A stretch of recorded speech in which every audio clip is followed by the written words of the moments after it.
जिन students को नहीं पता कि प्राइम नंबर किसको कहते हैं और कंपोजिट नंबर किसको कहते हैं, तो सुनो, प्राइम नंबर वो होता है जिसका कोई यार प्यार रिश्तेदार नहीं होता। समझ रहे हो कि नहीं समझ रहे हो? ठीक है, प्राइम नंबर वो होता है जिसका कोई यार प्यार और रिश्तेदार नहीं होता है। जीवन में अकेला आया था, सिंगल आया था, सिंगल ही वो मरेगा।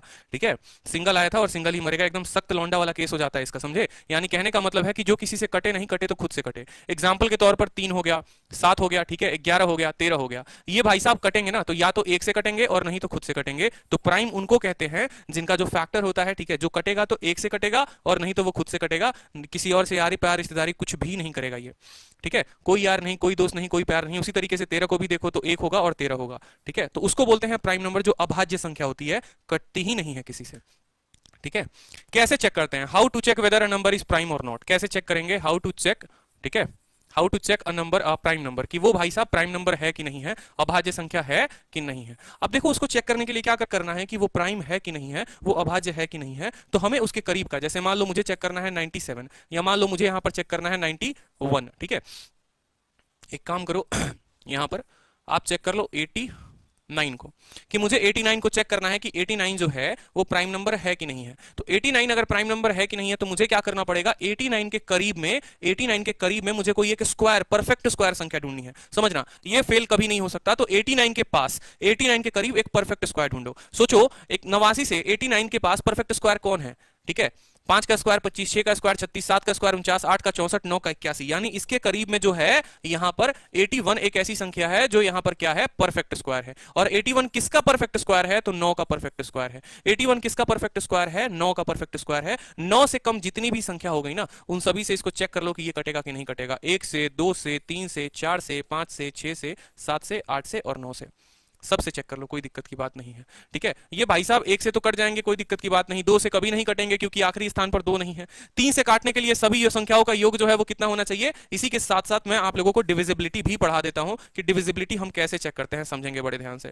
ठीक है, डिविजिबिलिटी कैसे चेक करते हैं? तो अगर किसी संख्या का 2 से डिविजिबल है तो उसका आखिरी का स्थान इवन होना चाहिए। इवन नहीं है, इवन का मतलब सम, ठीक है, तो वो नहीं है, मतलब नहीं कटेगा। 3 से कटने के लिए क्या करना होता है? 3 से संख्याओं को जोड़कर देखेंगे, अगर वो 3 के पहाड़े में आ रहे हैं तो वो कट जाएंगे। 9 और 8 17, 17 को भी आपस में जोड़ दो, 17 को भी आपस में जोड़ दो, 8, मतलब 8 3 के पहाड़े में नहीं आता है तो ये 3 से नहीं कटेगा। 4 की डिविजिबिलिटी जो होती है, हर संख्या की डिविजिबिलिटी मैं बता देता हूं। 2 की डिविजिबिलिटी जो होती है, लास्ट डिजिट जो क्या होना चाहिए? लास्ट डिजिट जो है वो हमारा होना चाहिए इवन, सीधी सी बात है। ठीक है, 3 का डिविजिबिलिटी बोलता है डिजिट सम, या ऐसा बोल लो डिजिट का जो सम होगा, ठीक है, वो क्या होगा? डिजिट का सम जो होगा वो मल्टीपल होगा। किसका मल्टीपल होगा भैया? मल्टीपल होगा किसका? 3 का। ठीक है, 4 की डिविजिबिलिटी की बात करेंगे तो 4 का डिविजिबिलिटी कोई भी संख्या का लास्ट 2 डिजिट, लास्ट का 2 डिजिट, अगर मान लो मैं ऐसे बोलूं 1 2 3 4 5 6 7, तो अगर इसके लास्ट के 2 डिजिट, अगर इसके आखिरी के 2 अंक अगर 4 से विभाजित होंगे तो ये पूरी की पूरी संख्या विभाजित होगी। अगर आखिरी के विभाजित नहीं होंगे तो पूरी संख्या विभाजित नहीं होगी। 5 का डिविजिबिलिटी यही कहता है कि लास्ट डिजिट या तो हमारा क्या रहना चाहिए? या तो 0 रहना चाहिए, नहीं तो 5 रहना चाहिए। अगर कोई संख्या का आखिरी अंक 0 है या 5 है तो वो विभाजित होगा। 6 का होने के लिए उसको 2 से भी विभाजित होना पड़ेगा, 3 से भी, मतलब जो भी संख्या 2 से डिवाइड हो जा रही है और 3 से हो जा रही है यानी वो 6 से भी हो जाएगी। ठीक है, 7 की डिविजिबिलिटी का भी रूल है भाई, सारा डिविजिबिलिटी में आपको रूल पढ़ाऊंगा। डबल करके -1 करना या डबल करके -2 करना। ठीक है, जैसे मान लो मुझे चेक करना है 35, ठीक है, या मुझे मान लो यहां पर चेक करना है 105, तो आखिरी संख्या का डबल कर दो, आखिरी संख्या का डबल करके इसमें से माइनस कर दो। अगर वो संख्या जो है आपको डिवाइड हो रही है, ठीक है, जैसे मान लो मुझे एक संख्या को चेक करना है, मान लो मैंने कहा 1 1 4, ठीक है, ठीक है, मान लो यहां पर मैंने कहा 1042, ठीक है, 1042, और मुझे चेक करना है कि ये संख्या 7 से डिवाइड हो रही है या नहीं हो रही है। तो हर बार क्या करेंगे कि लास्ट वाले का डबल करके, लास्ट वाले का जैसे कोई भी संख्या आप बता दो जो पहले डिवाइड होती है, ठीक है, मान लो यहां पर 7 10 3 35, ठीक है, 14, मान लो कि ये संख्या जो है मुझे चेक करना है, ये संख्या 7 से डिवाइड हो रही है या नहीं हो रही है। तो अपने को क्या करना है? अपने को कुछ नहीं, आखिरी संख्या का डबल कर दो, 4 का डबल कर दो 8, और 8 को पहले इसमें से घटाओ, 8 को क्या करो? इसमें से घटाओ। ठीक है, 8 को घटाओगे यहां पर तो क्या हो जाएगा? 11 में से 8 3 हो गया, ठीक है, 1043, फिर उसका लास्ट वाले का डबल करके इसमें से घटा दो, 3 का डबल करके 6 घटा दो। ठीक है, यानी 104 में से कितना घटाना है? 104 में से आपको 6 घटाना है। ठीक है, कितना हो जाएगा बताओ जल्दी से? 14 में से 6 8, ठीक है, 98, और फिर लास्ट वाले का डबल करके इसमें से घटा दो। या आप ऐसे देख लो कि ये संख्या क्या 7 से डिवाइड है? अगर ये डिवाइड हो रही है तो ये पूरी संख्या जो होगी वो 7 से डिवाइड होगी। तो किसी भी संख्या का डिविजिबिलिटी चेक करने के लिए, किसी भी संख्या का डिविजिबिलिटी 7 से चेक करने के लिए आपको बस एक ही काम करना होता है कि हमें बस ये चेक कर ले कि हाँ वो संख्या का लास्ट का 2 डिजिट, देखो लास्ट का डिजिट का दोगुना करके घटाना है, लास्ट का डिजिट का दोगुना करके घटाते जाओ, वो संख्या जो है डिवाइड होते जाएगी। अगर वो नहीं घटेगी यानी वो 7 से डिविजिबिलिटी नहीं है। ठीक है, स्पेशल रूल ऑफ 8, ठीक है, स्पेशल रूल ऑफ 8, ठीक है। 8 का क्या होता है, अधिकतर किताबों में यह दिया रहता है कि 8 को चेक करने का मतलब लास्ट का, देखो 2 का पावर 3 यानी लास्ट 3 डिजिट चेक कर लीजिए, लास्ट 3 डिजिट चेक कर लीजिए, ठीक है। बट उससे भी एक शॉर्ट मैं आप लोगों को बता दूंगा कि लास्ट के 3 डिजिट के अलावा आपके मान लो 514, मुझे चेक करना है कि यह संख्या 8 से कटेगी या नहीं कटेगी, तो एक तरीका होता है कि आखिरी के 3 अंक को भाग करके देख लीजिए। और दूसरा तरीका मैं बता रहा हूं कि अगर इकाई दहाई सैकड़ा ये वाला संख्या अगर ऑड है ना, तो ये वाला ऑड है, तो इस 14 में आप 4 जोड़ दो, 14 में 4 जोड़ दो 18। दुनिया को पता है कि 18 कभी 8 से नहीं कटता, तो ये भी संख्या कभी 8 से नहीं कटेगी, ये भी संख्या कभी 8 से नहीं कटेगी। अब मान लो कुछ ऐसी संख्या होती 7 8 5 2 6 4, ठीक है, 5 1 2, ठीक है, 5 1 2, ठीक है। मान लो इतनी बड़ी संख्या है, इतनी बड़ी संख्या, और बोलेगा बेटा बताओ ये 8 से डिवाइड हो रही है नहीं हो रही है। आपने कहा सर देखिए आखिरी संख्या जो है ना सर, ये वाला इकाई दहाई सैकड़ा, ये वाला संख्या ऑड है, ऑड है तो क्या करेंगे सर, 4 जोड़ेंगे, 12 में 4 16, 16 8 से विभाजित होता है, तो ये पूरी की पूरी संख्या जो है वो डिवाइड हो जाएगी, ठीक है, वो डिवाइड हो जाएगी। क्लियर है? तो उसी तरीके से आपको 4 में 4 जोड़ देना था 8, यहां पर देखो x है और 4 है, आप इसमें 4 जोड़ोगे यानी x 8 हो जाएगा। अब खुद सोचो, x के जगह पर अब रखो आसान 0 0 8, मतलब ये डिविजिबल है, काम खत्म, सेकंडों में उत्तर आ जाएंगे। हर बार रखकर भाई मेरे वैल्यू पुट नहीं करनी पड़ेगी, ठीक है। देखेंगे, इसलिए कहता हूं कि शेयर करो। कौन सा सवाल था कि 7 अंकों की संख्या है तुम्हारी, इतनी बड़ी संख्या है, ये विभाजित होती है किससे विभाजित होती है, 88 से। हर पेपर में तुमने ये सवाल देखा होगा, इस तरह का देखा होगा, ठीक है।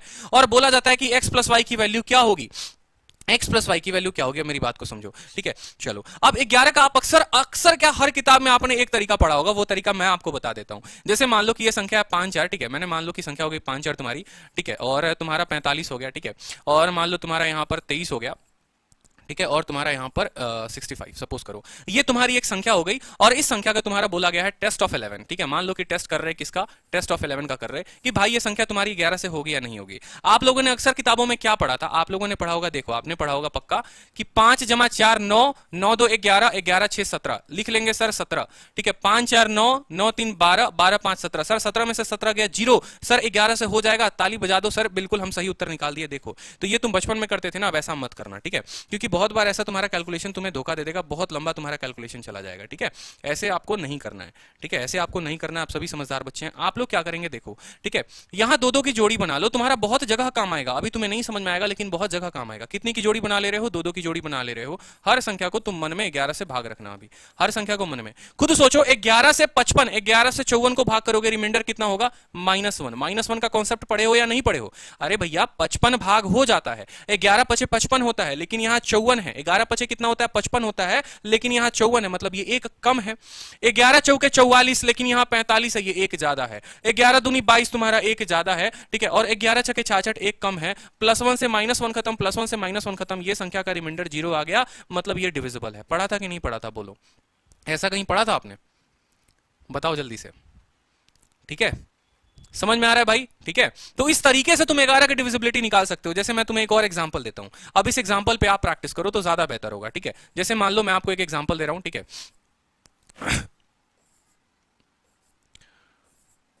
चलो इसका बताओ 11 से डिविजिबल होगा कि नहीं होगा। सिंपल बताओ 11 से डिविजिबल होगा कि नहीं होगा। आप जिस मेथड से मैंने बताया है उसी मेथड से मुझे बताना कि ये संख्या 11 से विभाजित होगी या नहीं होगी। ये संख्या 11 से विभाजित होगी या नहीं होगी, बस मुझे इतना बता दीजिए।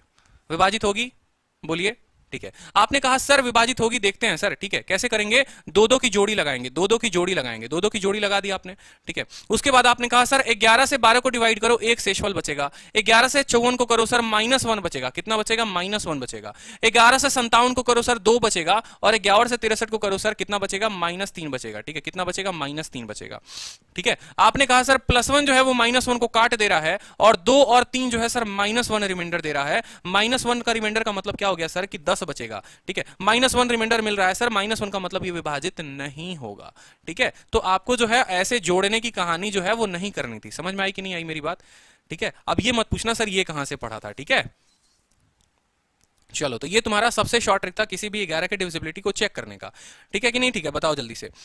आपने कहा 7 जमा x जमा y जमा 8, ठीक है, बराबर होगा या माइनस होगा, ठीक है, 8 + 1 + 6 के, किसके, 8 प्लस, ठीक है, 1 + 6, ठीक है, बराबर 0 भी हो सकता है, 11 भी हो सकता है, ठीक है। तो 8 7 15, x + y प्लस 15, ठीक है। 8 6 14 और 15 माइनस 15 बराबर 0 भी हो सकता है 11 भी हो सकता है। 15 से 15 चला जाएगा, दो संख्याओं का तुम्हारा जो जोड़ है या तो 0 आएगा नहीं तो 11 आएगा। इन दोनों संख्याओं का जोड़ या तो तुम्हारा 0 आएगा नहीं तो तुम्हारा 11 आएगा। अब बोलोगे कि सर हम 0 रखेंगे, हम क्या रखेंगे, 0 रखेंगे। अगर तुम x को 0 रखोगे तो y भी 0। यहां पर जरा 0 रख के देखो, क्या तुम्हारा 0 6 8 से विभाजित हो रहा है? नहीं हो रहा, तो 0 नहीं रख सकते, तो x प्लस y की वैल्यू तुम्हारी कितनी आ गई, 11 आ गई। ये सवाल सिंपल था, ठीक है।